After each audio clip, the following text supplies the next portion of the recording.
Kristo kama tofali katika jengo. Kristo kama tofali katika jengo.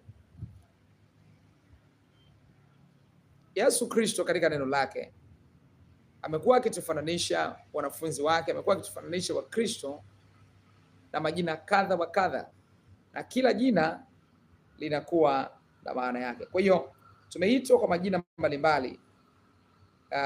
Kondoo kwa mfano, tumeitwa wana wa nuru, tumeitwa wateule, tifu na kadhalika. Lakini moja ya jina ambalo tunaitwa katika neno lake, tunaitwa jiwe. Jiwe au tofali kimsingi linapaswa lijengwe katika jengo moja, na tofali moja kikawaida najengwa katika ukuta mmoja tu. Haiwezekani kwa namna yoyote tofali moja lijengwe kwenye kuta mbili, ni kitu ambacho hakiwezekaniki. Na tofali hilo sasa linapokuwa limejengwa katika ukuta, linapokuwa limejengwa kama lilivyo katika ukuta wake, utaona linakuwa imara sana na kunakuwa ni ngumu sana mtu kuliweza kuliiba tofali hilo likiwa limejengwa kwenye ukuta. Kumbuka, tofali moja linajengwa kwenye ukuta mmoja. Haiwezekani kwa namna yote tofali moja lijengwa kwenye kuta mbili. Hivyo hivyo, kila mtu anayesema ni Mkristo katika ulimwengu roho, haitambulikani kwamba wewe ni mshirika wa mahali pawili. Haiwezekani. Lazima uwe mshirika wa mahali pamoja tu, mahali pamoja tu. Timotheo Petro wa kwanza sura ya pili mstari wa 5. Petro wa kwanza 2:5. Waraka wa kwanza wa Petro sura ya 2 mstari wa 5. Petro wa kwanza 2:5. Biblia inatutajaje? Ninyi nanyi kama mawe yaliyo hai. Nyakati za zamani walikuwa wanajenga kutumia mawe, ambapo kwa lugha leo ni tofali. Ninyi ni mawe yaliyo hai. Kwa lugha leo, ninyi ni matofali yaliyo hai. Mmejengwa muwe nyumba ya Roho, ukuhani mtakatifu, mtoe dhabihu za Roho zinazokubaliwa na Mungu kwa njia ya Yesu Kristo. Kwa hiyo sasa, mtu ambaye anasema yeye ni Mkristo ni lazima kwa namna yoyote akubali kukaa katika ukuta moja. Ni jambo lisilowezekanika kwa namna yoyote kwamba tofali moja lijengwe katika kuta mbili. Na sio hilo tu, tofali kama lilivyo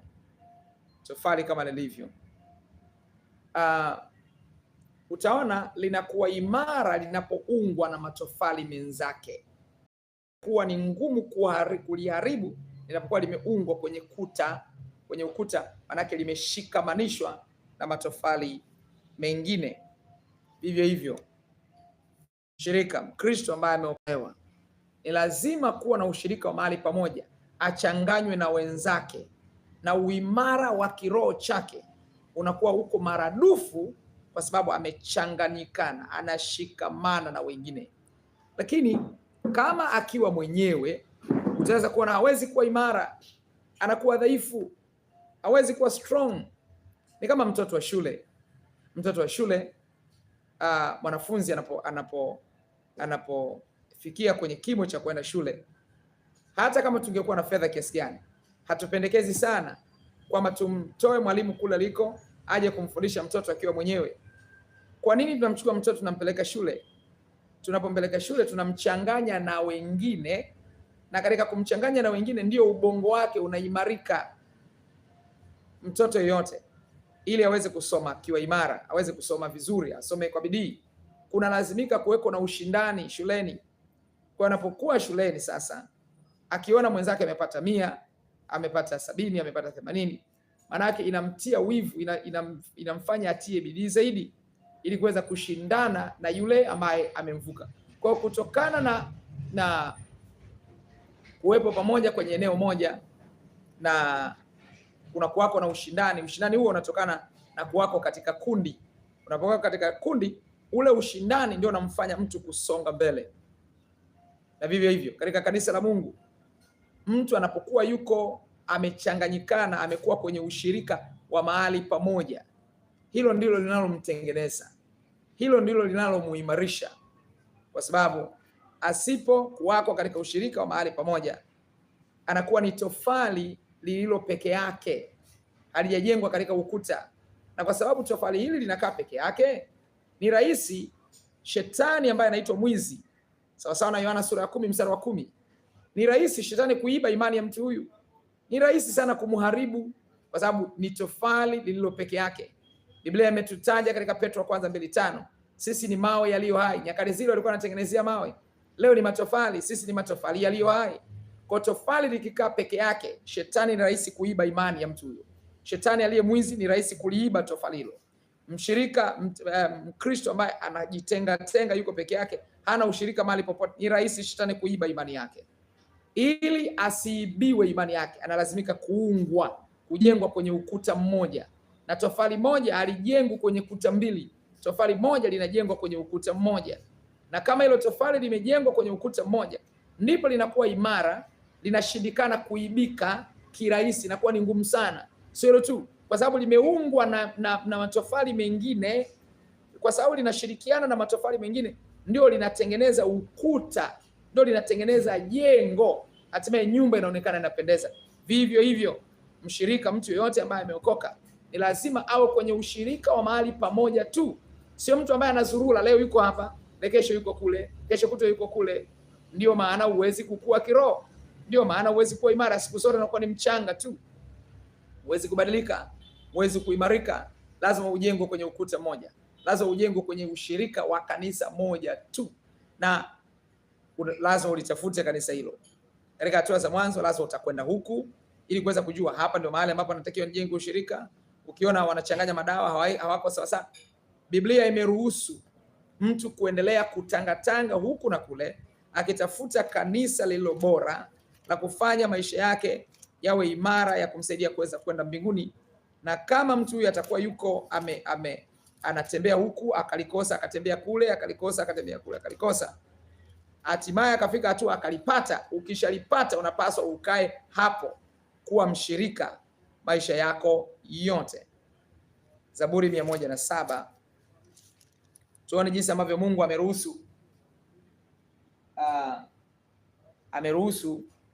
ameruhusu habari ya kutangatanga ili kuweza kulipata kanisa lililo bora. Wako watu wengine wanasema usiame kanisa lako, hata kama kanisa la walevi. Anasema usiame hilo kanisa kwa sababu Mungu anakataza kutangatanga. Akakwambia nani? Usichanganye madawa. Zaburi 107 mstari wa 3 mpaka mstari wa 9. Zaburi 107 3 mpaka 9. Nianze mstari wa 4 hasa. Zaburi 107 mstari wa 4 mpaka wa 9. Walitangatanga jangwani, walitangatanga jangwani katika njia ya nyika, hawakuona mji wa kukaa. Waliona njaa, waliona na kiu, nafsi yao ilikuwa ikizimia ndani yao. Wakamlilia Bwana katika dhiki zao, akawaponya na shida zao. Shida gani? Kumbuka, wanatangatanga, wana kiu, wana njaa, njaa ya haki, njaa ya neno. Wana njaa ya kutaka utakatifu ushamiri ndani ya maisha yao. Wanataka kweli iminike ndani mwao, na wanatangatanga wakitafuta hiyo kweli. Mstari wa 4. Walitangatanga jangwani katika njia ya nyika, hawakuona mji wa kukaa, hawakuona kanisa la kukaa, hawakuona mahali pa kufanya ushirika napo. Mstari wa 5.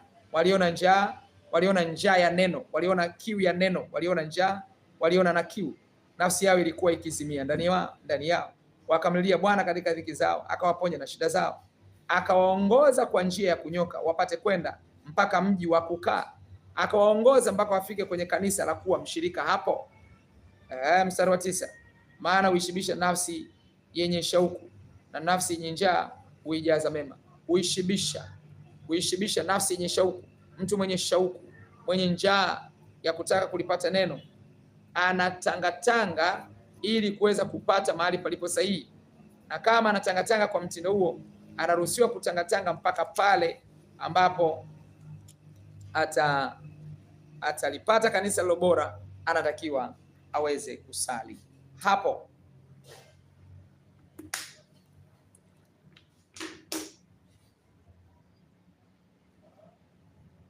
Na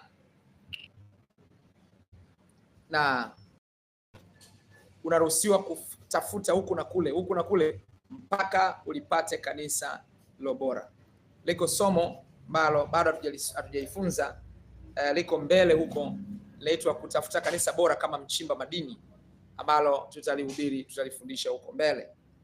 Zaburi sura ya 59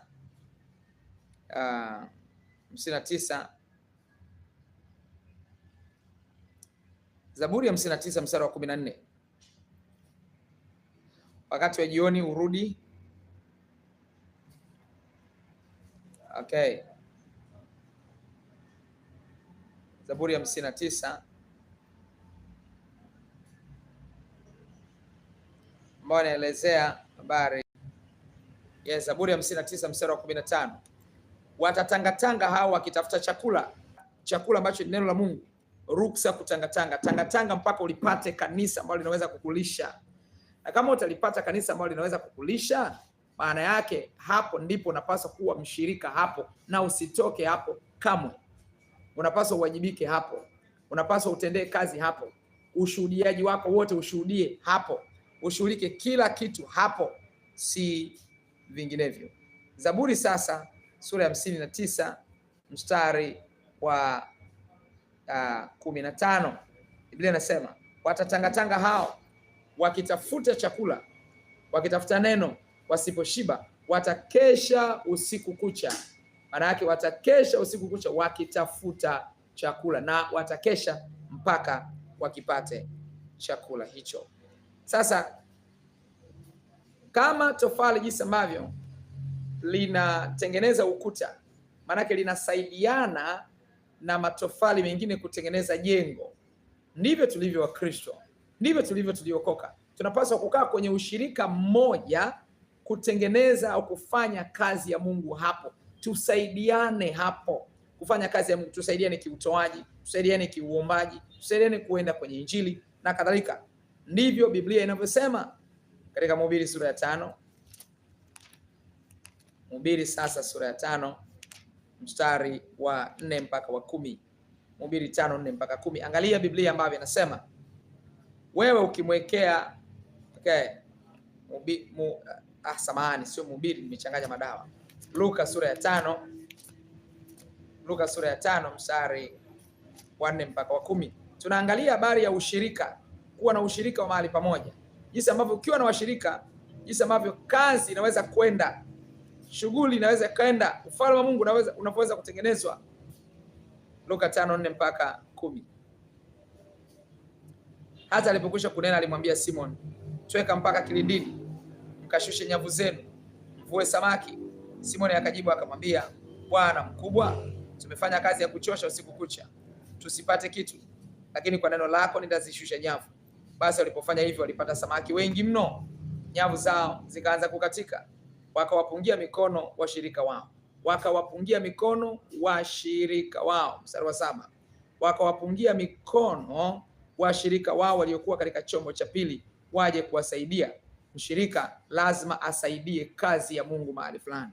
Ukikaa mahali, unapaswa usaidie kiutoaji, usaidie kazi ya Mungu, kama kubeba vyombo, kama kushuhudia, kama kutoa na kadhalika, kuomba.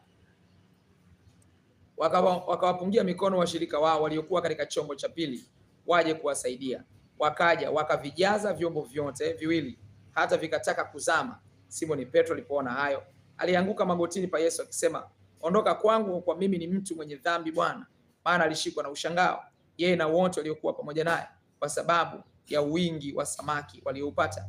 Na kadhalika Yakobo na Yohana wana wa Zebedayo, waliokuwa washirika wa Simoni. Hawa walikuwa ni washirika. Ni washirika wa nani? Wa Simoni. Hawa ni washirika wa Simoni peke yake, sio washirika wa Simoni alafu washirika wa Mafarisayo alafu no. lazima wawe ni washirika wa mmoja peke yake. Ni kosa kubwa kuwa na ushirika wa makanisa zaidi ya moja, sio kibiblia. Lazima kama umeokoka lakini unaposali hapaeleweki, tafuta kanisa, nenda mahali kokote, chunguza. Ruksa kuchunguza. Nimetoka kusoma maandiko, Zaburi 59:15 nimekusomea, Zaburi 107 mstari wa 4 mpaka mstari wa 9.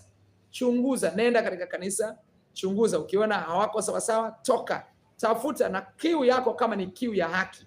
Yesu alisema katika Mathayo 5:6, heri, yani amebarikiwa, heri wenye njaa na kiu ya haki, wamebarikiwa wenye njaa na kiu ya haki, wenye njaa na kiu ya utakatifu. Kama una njaa na kiu ya haki, Mungu atakuongoza, utafika mahali bila shaka ambapo panahubiri kweli, ambapo utashibisha roho yako. Ukishafika mahali hapo panapohubiri kweli, umeshathibitisha kila kitu kinaendeshwa kwa neno, umeshathibitisha, basi unatakiwa kusali hapo, na usiwe kama mtu kama chokora ambaye leo anashinda jalala hili, kesho anashinda jalala hili. Maana tuna Wakristo wengi walio ni machokora wa kiroho. Tuna Wakristo wengi walio machokora, hana baba wa kiroho, hasali, yani leo anasali hapa, kesho anasali kule. Na hii ni kwa sababu ya kiburi cha kutaka kukaa chini ya mamlaka fulani. Wako watu hawataki kukaa chini ya ushirika fulani. Mimi sitaki kuendeshwa, sitaki kupewa maelekezo, sitaki kukaa chini ya mtu yote, najiendesha mwenyewe, aliye juu yangu ni Kristo. Sio kweli. Yesu Kristo aliweka utaratibu. Alisema katika Luka sura ya 10 mstari wa 16, huu ni utaratibu wala huwezi kuepuka. Kama kweli wewe umeokoka, sio mpagani, sio wakala wa ibilisi, lazima utii, lazima ukae chini ya mamlaka fulani. Haukai chini ya mamlaka fulani na kuhakikishia mbinguni haiwezekani kwenda. Kwa sababu Yesu Kristo ameweka utaratibu kwamba yule ambaye ameitwa kuwa mchungaji anapewa power, anapewa uwezo na maelekezo ya kuwasaidia watu ambao wanaletwa chini yake. Yule ambaye hajapewa mamlaka, hajapewa nafasi ya kuwa mchungaji, hajapewa mamlaka, hajapewa nafasi ya kuyaona yale ambayo anapewa mchungaji. Mchungaji by nature ni kama transformer ambao lina uwezo wa kupokea umeme na kugawa kwa wengine, lakini nyumba haina uwezo wa kuzalisha umeme yenyewe igawe kwa wengine. Na kwa sababu hiyo, mshirika wa kawaida analazimika wako chini ya mchungaji, ambaye huyo mchungaji sasa yeye anakuwa anapewa maarifa, anapewa maelekezo, na anapopewa maarifa au anapewa maelekezo hayo yanakuwa sio ya kwake peke yake, anarekebishwa yeye, alafu marekebisho hayo anawashushia wengine. Na kwa sababu hiyo ni lazima kuwa chini ya uongozi fulani, ni lazima kuwa chini ya uongozi wa mchungaji fulani. Luka sura ya 10 mstari wa 16, Yesu anasema, awasikilizaye ninyi anisikiliza mimi, naye awakatae ninyi anikataa mimi. Yoyote anayekataa mchungaji, anayekataa kukaa chini ya mchungaji, maana yake amemkataa Yesu Kristo. Asidhani kwa namna yoyote anaenda mbinguni. You cannot go to heaven while you have rejected the servants of God. Kama umereject servants of God, you will never enter heaven kwa namna yoyote. Jaribu kwanza, jaribu kufikiria. Malaika walitumwa na Mungu katika Mwanzo sura ya 19. Walitumwa na Mungu kwenda Sodoma. Walipokuwa wamekwenda, malaika wale walikuwa wana umbile la kibinadamu. Na walipokuwa na umbile la kibinadamu, wakawaambia Lutu na mke wake na watoto wake. Of course walimwambia Lutu peke yake. Malaika walimwambia Lutu peke yake. Nataka hapo unisikilize. Malaika walimwambia Lutu peke yake kwamba ondoka hapa. Na Lutu ndio aliyepewa maelekezo, akawaambia hauna mtu mwingine hapa, umwambie atoke katika eneo hili. Lutu ndiye aliyekuwa mchungaji wa mji wa Sodoma. Aliyekuwa amepewa maelekezo wa mji wa Sodoma ni Lutu. Hebu nisome hapa ili upate picha. Mwanzo sura ya 19 sasa. Mwanzo sura ya 19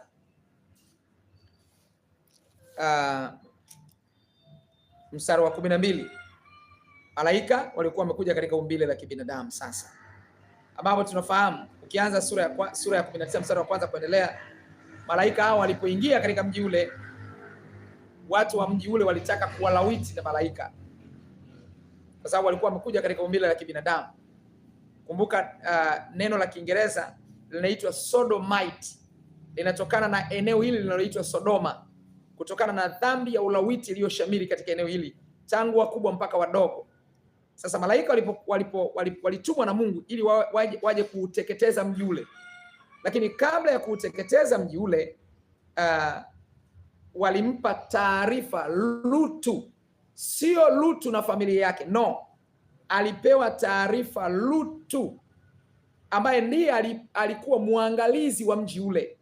Ndio, kwa maneno rahisi, alikuwa ni mchungaji wa mji ule. Lutu ndio alipewa taarifa, na Lutu aliyepewa taarifa, yeye Lutu ndio aliambiwa awaambie wengine, sio malaika wawaambie wengine. Malaika amepewa ujumbe kutoka kwa Mungu. Kwa hiyo Mungu kwa maneno rahisi alikuwa anasema na Lutu, alafu Lutu ndio alipewa maagizo awaambie wengine. Tusome sasa Mwanzo sura ya 19 mstari wa 12 mpaka mstari wa 26. Na wale walioasi ujumbe wa Lutu waliangamia wote. Mwanzo sura ya 19 mstari wa 12. Basi wale watu wakamwambia Lutu, je, unaye mtu hapa zaidi, mkwe, wanao na binti zako na wowote ulionao katika mji? Uwatoe. Unawasikia? Asemi tuwatoe, anasema uwatoe katika mahali hapa, maana tutapaharibu sisi mahali hapa, kwa kuwa kilio chake kimezidi mbele za Bwana, naye Bwana ametupeleka tupaharibu. Lutu akatoka akasema na wakweze waliowaposa binti zake, akasema, ondokeni mtoke katika mahali hapa, kwa sababu Bwana atauharibu mji huu. Lakini akawa kama achezaye machoni pa wakweze. Hivi ndivyo tunavyofanya hata leo. Ujumbe anapewa mchungaji, Mungu anampa mchungaji ujumbe huo, na mchungaji anakuwa na wajibu wa kuambia watu wake, ana wajibu wa kuambia watu waliokabidhiwa. Ndio maana maandiko anasema mchungaji siku ya mwisho atatoa hesabu. Mshirika hatoi hesabu, anaenda kutoa hesabu ni mchungaji, kwa sababu mchungaji ndio amekabidhiwa kundi, ana kazi ya kujibu mbele za Bwana. Waebrania 13:17, watiini wenye kuwaongoza na kuwanyenyekea, maana wao wanakesha kwa ajili ya roho zenu, kama watu watakaotoa hesabu, ili kwamba wafanye hivyo kwa furaha, wala si kwa kuugua, maana isingewafaa ninyi. Maana isingewafaa ninyi kuwa wachungaji, msingeweza. Isingewafaa kubeba kazi hiyo, msingeweza. Kwa hiyo Lutu anapewa maelekezo na Mungu kupitia na malaika na Mungu kupitia malaika. Mungu amewapa malaika maagizo, malaika wampe Lutu. Lutu anapopewa ujumbe ule anapaswa waambie watu wake, na watu waliomdharau Lutu walihesabika wamemdharau Mungu. Waliomsikiliza Lutu walihesabika kuwa wamemsikiliza Mungu. Na utaona mkewe Lutu alipuuza, hatimaye akaangamia. Watoto waliotii maelekezo ya baba yao ya Lutu walihesabika wametii maelekezo ya Mungu, na kwa sababu hiyo hawakuangamia. Ndivyo ilivyo hata leo. Yesu anasema, anayewatii ninyi watumishi wa Mungu ananitii mimi, anayewasikiliza ninyi ananisikiliza mimi, anayewakataa ninyi ananikataa mimi. Na nimesema ni kweli, unapaswa upime uweze kujua huyu ni mtumishi wa Mungu wa kweli au uongo. Unapaswa ujue kanisa la kweli au la uongo. Na mara baada ya kujua kwamba huyu ni wa kweli, kaa hapo. Ukijua uongo, unaruhusiwa kuendelea kutafuta mpaka upate wa kweli. Ukishagundua huyu ni wa kweli, kaa hapo. Hakuna kurandaranda. Yesu Kristo alitupa habari kwamba kulikuwako na mtu mmoja tajiri na maskini mmoja. Na sio utajiri au maskini. Tajiri alikuwa hajaokoka na hajatubu dhambi kwa maisha kuziacha, hajaokoka. Lakini maskini Lazaro alikuwa ameokoka. Siku moja wote wakafa. Lakini walipokufa, tajiri ambaye alikuwa ni mpagani, hataki habari za wokovu, akajikuta yuko motoni. Lakini maskini Lazaro akajikuta yuko peponi, yuko pamoja na yuko kifuani mwa Ibrahim, yani karibu na Ibrahim. Sasa tajiri alikuwa anateswa katika moto. Lazaro anapata raha pale mbinguni, anapata raha pale peponi. Sasa yule tajiri alipomuona Lazaro akaanza kulia, alipomuona Ibrahimu akaanza kulia, na akaomba kwamba Lazaro atumwe na Ibrahimu achove nchi ya kidole katika maji au burudishe ulimi wa tajiri anayeteseka katika moto. Ibrahimu akasema haiwezekani, tumetenganishwa, wa kwetu hawezi kuja kwenu na wa kwenu hawezi kuja kwetu.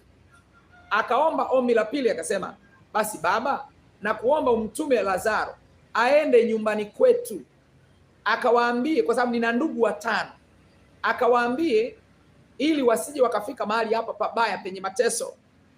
Nini Ibrahimu alijibu? Hilo ndio jibu la kwako wewe ambaye hutaki kuwa mshirika wa mahali pamoja tu kwenye kanisa. Hilo ndio jibu lako wewe uliyejaa kiburi na kutaka na unakataa kukaa chini ya mamlaka na kujifanya kwamba ni mjanja, unajua sana, hutaki kusikiliza. Biblia inaeleza nini? Ibrahimu alimwambia nini? Ibrahimu alimwambia nini? Katika Luka sura ya 16 mstari wa 10, katika mstari kwa wakati wako utaanza mstari wa 19 mpaka mstari wa 31. Lakini mimi nianze mstari wa 24 mpaka mstari wa 31 upate picha iliyo kamili. Akalia akasema, baba Ibrahimu, nihurumie, umtume Lazaro achove nchi ya kidole chake majini, auburudishe ulimi wangu, kwa sababu inateswa katika moto huu. Ibrahimu akasema, mwanangu, kumbuka ya kwamba wewe uliyapokea mambo mema yako katika maisha yako, na Lazaro vivyo alipata mabaya, na yeye yupo hapa anafarijiwa, na wewe unaumizwa. Na zaidi ya hayo, kati yetu sisi na ninyi kumewekwa shimo kubwa, ili wale watakao kutoka huku kwenda kwenu wasiweze, wala watu wa kwenu wasivuke kuja kwetu. Akasema, basi Baba, na kuomba umtume nyumbani kwa baba yangu, kwa kuwa ninao ndugu 5, ili awashuhudie, wasije wao pia wakafika mahali hapa pa mateso. Ibrahimu, watu walioko motoni hawataki mtu yote aende motoni. Ndio maana huyu aliyoko motoni anasema atumwe mtu aende akawahubirie watu ili wasije wakaingia motoni. Sikiliza jibu la Ibrahimu, ndio jibu linalokuhusu wewe. Mstari wa 29. Ibrahimu akasema, wanao Musa na manabii na wawasikilize wao. Musa na manabii ndio waliokuwa wahubiri wa nyakati zile, ndio waliokuwa wanahubiri neno nyakati hizo. Leo Musa na manabii wako. Musa ameshakufa, manabii waliokuwa anawazungumza Ibrahimu alishakufa. Leo wako watumishi wengine, ndio wachungaji, ndio wainjilisi, ndio mitume na manabii wa kweli. Hapa nazungumza wa kweli. Sasa wako wachungaji na una uwezo kuwatafuta ukapata wa kweli. Wako mitume ambao unaweza ukatafuta ukapata wa kweli. Wako manabii ambao unaweza ukatafuta ukapata wa kweli. Hapa anasema Ibrahimu akasema wanao Musa na manabii, wanao wachungaji, maana yake wanao wainjilisi, maana yake wanao wachungaji na wasikilize wao. Akasema la, sikiliza anachosema Ibrahimu, na wawasikilize hao. Hakuna habari ya mtu kutoka kokote au asikie sauti kutoka kokote. Ibrahimu anasema wawasikilize wao. Mstari wa 30 akasema, la baba Ibrahimu, lakini kama akiwaendea mtu atokaye kwa wafu watatubu. Akamwambia, wasipowasikia Musa na manabii, wasipowasikia wachungaji, wasipowasikia wainjilisi, wasipowasikia mitume na manabii wa kweli, wasipowasikia wachungaji wa kweli, wasipowasikia wainjilisi wa kweli, hawatashawishwa hata mtu akifufuka katika wafu. Na kwa sababu hiyo ni lazima sasa mtu akae mahali pamoja na asikilize na atii maelekezo ya mchungaji wake. Kama tu mchungaji huyo akuelekezi chochote kilicho kinyume na neno. Tunapaswa kutii maelekezo ya viongozi wetu, tunapaswa kutii maelekezo ya mchungaji wetu na kuwa na ushirika wa mahali pamoja tu maisha yako yote, unless labda umehama, umetoka mji mmoja umeenda mji mwingine ambao huwezi kurudi tena huku. Ukienda huko utatafuta kanisa nalo lilo la uaminifu na utasali mahali hapo. Kwa hiyo kama kanisa, kama mshirika sasa ambaye anafananishwa na tofali, sawa sawa na Petro kwanza 2:5, anavyokuwa imara anapojengwa kwenye ukuta mmoja. Kumbuka tofali moja linajengwa kwenye ukuta mmoja, tofali moja lijengwa kwenye kuta mbili. Mkristo mmoja anakuwa na ushirika wa mahali pamoja tu, hawi na ushirika wa mahali pawili. Sio hilo tu, tofali ili lisiweze kuibiwa kirahisi.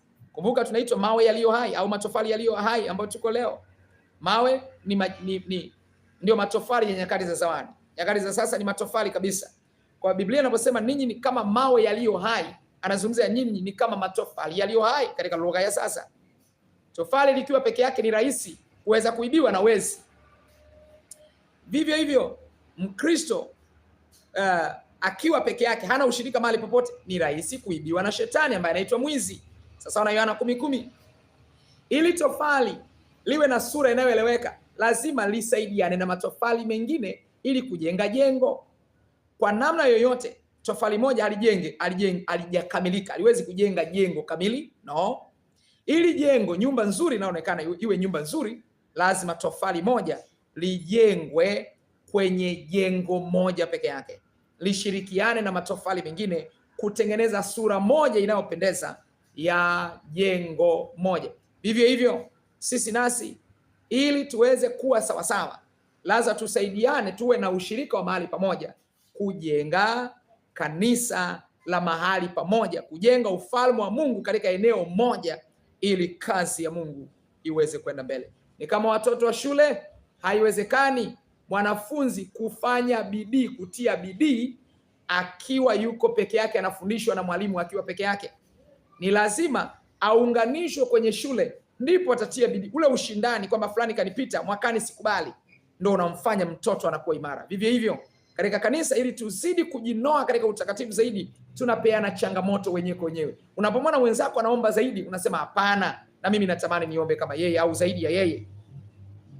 Na tunapokuwa wengi, tunapotengeneza tunaposhirikiana katika wingi, ndipo tunanoana, ndipo tunakuwa imara. Mhubiri sura ya 4 mstari wa 9 mpaka mstari wa 12 unasema, afadhali kuwa wawili kuliko mmoja, maana wapata ijara njema kwa kazi yao. Kwa maana wakianguka mmoja wao atamuinua mwenzake, lakini wale wake aliye peke yake aangukapo, wala hana mwingine wa kumuinua. Unaona, ukiwa katika ushirika, hata ukiwa umeungua, umepata shida, unaweza kumwambia mwenzako, bwana, naomba unisaidie katika maombi, nimekamatwa, hali yangu sio nzuri. Ukiwa peke yako unaweza kuteketea tu mara moja.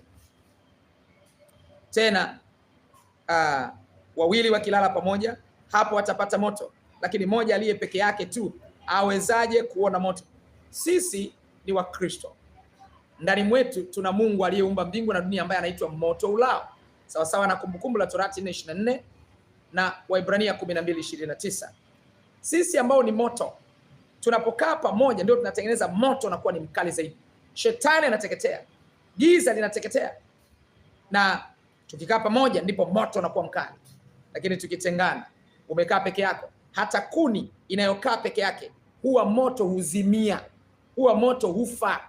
Na kwa sababu hiyo ni lazima tukae mioto kwa pamoja, kuni na kuni na kuni na kuni zikichochewa pamoja, moto ndio unakuwa mkali. Na hivyo hivyo mtu anapokuwa na ushirika wa mahali pamoja, tunakutana mioto mingi, moto unawaka zaidi.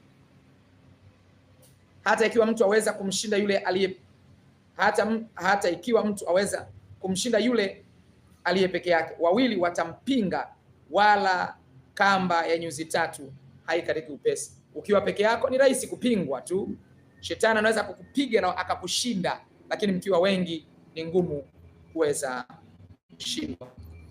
Mithali 27 mstari wa 17, chuma unoa chuma. Ukikaa mimi chuma, nikikaa na chuma kingine na kile, tunanoana, hatimaye tunakuwa imara zaidi. Lakini ukikaa peke yako utakuwa butu tu, kuna mahali utakuwa hauko sawa sawa. Hilo linatuleta kwenye kipengele cha pili kinachosema Mkristo kiungo katika mwili. Mkristo kiungo katika mwili. Mwili huwa ni mmoja, lakini una viungo vingi. Mkono haukamiliki kuitwa mwili kwa sababu ni mkono, lakini ili uitwe mwili, mkono umeunganishwa na viungo vingine. Na utaweza kuona, ili mwili uonekane ni mzuri sana, uwe na sura nzuri, uwe unasifiwa, ni lazima mwili huo, viungo hivyo viwe vimeunganishwa na viungo vingine, ndipo unaweza kusifia fulani ni mzuri. Kwa mfano, binti anaweza kawa na mguu mzuri sana, binti anaweza kawa na sura nzuri sana, anaweza kawa na chochote kizuri sana, lakini tafakari, mguu ukiwa wenyewe ukakatwa ukawa unatembea mguu, Je, unao uwezo wa kusifia mguu ukiwa wenyewe? Hauwezi kuona mguu kwamba ni mzuri ukiwa wenyewe, lakini mguu unakuwa ni mzuri unapokuwa umeungamanishwa katika mwili. Vivyo hivyo, mtu anakuwa mzuri, anakuwa anavutia mbele ya Mungu, mbele ya ufalme wa Mungu, pale anapokuwa na ushirika wa mahali pamoja. Katika ulimwengu wa roho ndio anaonekana anapendeza kwa Mungu. Lakini ukiwa umejitenga huko peke yako, maana yake unaonekana kama mchawi tu fulani. Mguu ukiwa unatembea wenyewe utasemaje? Ni uchawi unafanya kazi duniani. Au unasema jicho hata lingekuwa zuri sana. Wewe unasifia kwamba fulani na macho mazuri, ni kwa sababu hilo jicho limeungamanishwa katika mwili, ndio unasema jicho hili ni zuri. Ndio unasema sura hii ni nzuri. Unasema miguu hii ni mizuri na kadhalika. Lakini kama jicho likatolewa peke yake, unakimbia, linatisha, halipendezi. Sisi ni viungo vya mwili. Vivyo hivyo, kama unataka uvutie mbele za Bwana, unabudi kutafuta ushirika wa mahali pamoja tu, ili umvutie Bwana wa mabwana, Mfalme wa falme, Yesu Kristo. Wakorintho wa kwanza sura ya 12 mstari wa 12 mpaka mstari wa 27. Wakorintho wa 12 mpaka 27. Maana kama vile mwili ni mmoja, nao una viungo vingi, na viungo vyote vya mwili ule navyo ni vingi, ni mwili mmoja, vivyo hivyo na Kristo. Kwa maana katika roho mmoja sisi sote tulibatizwa kuwa mwili mmoja, kwamba tu Wayahudi au kwamba tu Wayunani, ikiwa tu watumwa au ikiwa tu huru, na sote tulinyweshwa roho mmoja. Kwa maana mwili si kiungo kimoja, bali ni vingi. Mguu ukisema kwa kuwa mimi si mkono, mimi si wa mwili, je, si wa mwili kwa sababu hiyo? Na sikio likisema kwa kuwa mimi si jicho, mimi si wa mwili, je, si la mwili kwa sababu hiyo? Kama mwili wote ukiwa jicho, kuwapi kusikia? Kama wote ni sikio, kuwapi kunusa? Bali Mungu amevitia viungo kila kimoja katika mwili kama alivyotaka. Lakini kama vyote vingekuwa kiungo kimoja, mwili ungekuwa wapi? Lakini sasa viungo ni vingi, kila mwili ni mmoja. Na jicho haliwezi kuambia mkono, sina haja na wewe, wala tena kichwa hakiwezi kuiambia miguu, sina haja na ninyi. Bali zaidi sana vile viungo vya mwili vidhaniwavyo kuwa vinyonge zaidi, vyahitajiwa zaidi. Na vile viungo vya mwili vidhaniwavyo kuwa havina heshima, viungo vile twavipa heshima zaidi. Viungo vyetu visivyo na uzuri vina uzuri zaidi sana. Kwa maana viungo vyetu vilivyo na uzuri havina uhitaji, bali Mungu ameungamanisha mwili na kukipa heshima zaidi kile kiungo kilichopungukiwa, ili tusiwe na faraka katika mwili, bali viungo vitunzane, kila kiungo na mwenziwe, na kiungo kimoja kikiumia, viungo vyote huumia nacho, na kiungo kimoja kikitukuza, viungo vyote hufurahi pamoja nacho. Nasi basi ninyi mmekuwa mwili wa Kristo, na viungo kila kimoja peke yake. Mwili, tumbo likiuma, mikono hayumi, lakini tumbo likiuma, na mikono inashiriki maumivu ya tumbo kwa kulishika. Sura inakunjamana kwa maumivu, lakini sura hayumwi, kinachoumwa ni tumbo. Machozi yanatoka, macho hayaumi, kinachoumwa ni tumbo. Ndivyo mwili ulivyo. Vivyo hivyo tunapokuwa na ushirika mahali, maana yake wewe ukitukuzwa, tunapaswa tutukuzwe wote. Wewe ukiwa rais, tunapaswa na sisi tufurahie. Lakini kuna jambo jingine la ajabu vile vile. Wako watu wa ajabu sana, wakiona mtu ametukuzwa kanisani, na hili linapima. Wewe ni mshirika kweli, unamwona mwenzako ameinuliwa, eti unachukia? Wewe ni mchawi, wewe sio mshirika. Mshirika, kanuni ya kiroho, mshirika, kiungo kimoja, tumbo likishiba, mwili wote una relax, unajisikia raha. Ndivyo inavyopaswa kuwa. Ndivyo inavyopaswa kuwa. Mtu akisifiwa akafurahi, utaona mashavu yanatanuka. Sio mashavu hajasifiwa. Labda umesifiwa, labda unahubiri vizuri, unafundisha vizuri, una sauti nzuri. Sauti sio mdomo, sauti inatoka katika kitu inaitwa vocal cord. Inatoka katika core, kuna mahali panaitwa vocal cord. Kuna mahali hapo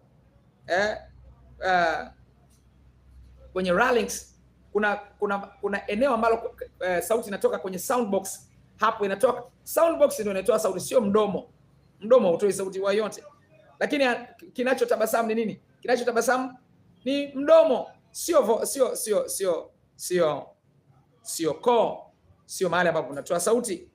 Kwa unaposifiwa, mwili wote unafurahi, unajisikia vizuri. Lakini kilichoimba ni nini? Kilichotoa sauti ni nini? Ni sound box. Sound box. Kama mwenzetu anasifiwa katika kanisa, alafu mwingine anachukia, huyu ni mpagani, sio mshirika, na mwenzetu mmoja akiumia, anaumwa, wote tunapaswa tuumie pamoja, tujisikie vibaya kwa sababu ya kuumwa kwake. Lakini mwingine anaumwa, mwingine anasema akome, alizidi sana. Wewe ni mpagani, sio mshirika. Na kwa sababu hiyo sisi tu viungo vina kawaida ya kushirikiana. Lazima tuwe na tabia, uwe na ushirika wa mahali pamoja tu, na ushirikiane na wenzako kufanya huduma mahali hapo sana. Ushirikiane nao, utoe zaka zako, mapato yako ni hapo, sio kwingine. No, hapo. Eti mwingine anasali mahali fulani, anatoa zaka mahali kwingine. Wewe unajua maana ya ushirika kweli? Haujui maana yake.